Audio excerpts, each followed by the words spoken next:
Hi there, Sage Candid, VO2 Max Productions here with another training talk. First of all, I want to thank everyone for submitting all the comments. I'm here in Paris, France, and got a race this weekend at Le Templier, but I really appreciate all the comments and feedback coming in. It's really great to see all the thumbs up, and today's topic is going to be on strength training and kind of cross training, things you could do maybe in the off season or to help prevent injury. Extra training throughout the day as well if you're not running more than 7 days a week. And you know, it's kind of funny because I'll admit, I'll come clean, I don't really do any strength training so much, or weightlifting, or any cross training really that much anymore. But I used to.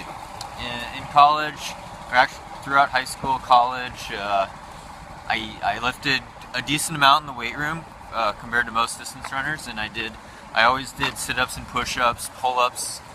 I was doing pull-ups ever since middle school, basically, and so I do believe in it. I'm kind of lazy now, and you know, honestly, my thing is if you really want to be just a runner and just a really fast runner, it's usually better. I gotta cross the street here.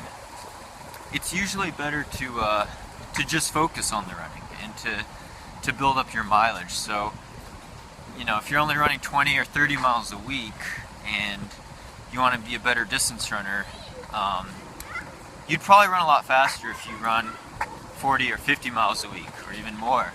But, and this is a big but, you can't get injured, and that's where a lot of people run into trouble. Is you up your mileage and you get an overuse injury, or you strain a muscle, you get tendinitis. And so what I think strength training comes into play is, it's kind of windy here, so I'm not sure if you can hear me. Strength training becomes more important to help prevent injury and to address any muscle balances or biomechanical balances that you may have. So I think that's what's really important. And also with a strong core, with a strong abdominal muscles, with strong hip flexors, with strong lower back, you're going to help improve your running form and mechanics as well. And you know, if you're weak in one area, if you have a muscle imbalance, and almost everyone does, including me, and you keep getting chronically injured in the same spot, it's probably due to something like that. And so that's where I think strength training really pays dividend in making you strong, overall, well-rounded athlete. And of course, if you run and you want to look good and feel good, I think it's great to do strength training or some sort of other aerobic activity, cross-training, non-impact, to stay in shape throughout the year, especially if you have a little bit of an off-season period, which is also something that I don't do as much because I'm super uncoordinated and I don't ski or do anything really except snowshoe a little now and ride my bike sometimes when I'm on the edge of getting hurt or after a race. But I pretty much run year-round as well. But you know, I wouldn't recommend that for most people. Mentally, I think it's good to take some long breaks, maybe in the winter as a down season thing. But back to the main strength training principles, the most important thing is to strengthen your core. And we're looking at mainly your abdominal muscles.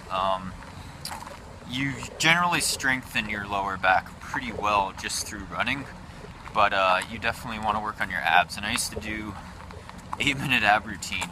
I watched the video back in high school and college, and then I was like, I'm going to do 8-minute abs every day.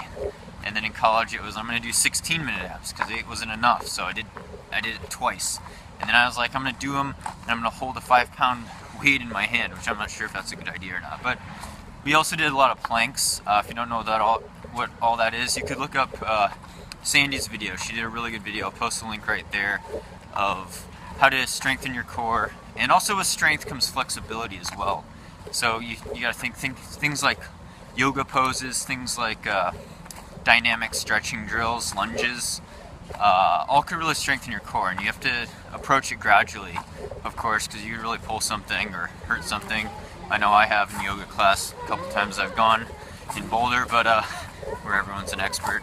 So you have to really work into it, and it's you know, it's a process. And planks are good.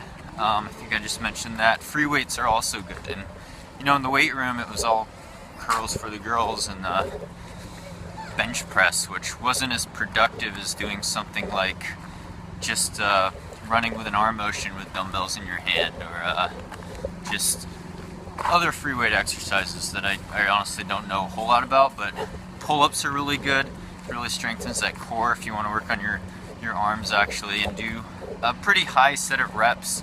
It's better to do at least like 8 to 12 reps per set instead of trying to max that on the bench like me when I was in college. And I'm gonna walk this other way actually because there's noise over there, but going back to the Eiffel Tower. So I think that's what you want to focus on if you're going to lift weights, and you don't really have to do it that frequently to improve your running performance, but you do it to address muscle imbalances or injuries that maybe you could help prevent. And cores first.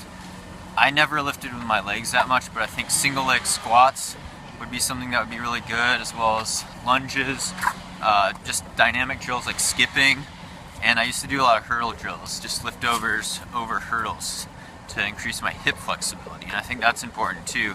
So hips will go on you, man. And so with that in mind, also the cross training in the off season, non-impact activities are good. You rev the cardiovascular system, the heart and lungs don't know what's hitting them, but your muscles get a break. And cycling, swimming, even snowshoeing is a different motion. Skiing, obviously, a lot of ultra runners are ski mountaineers.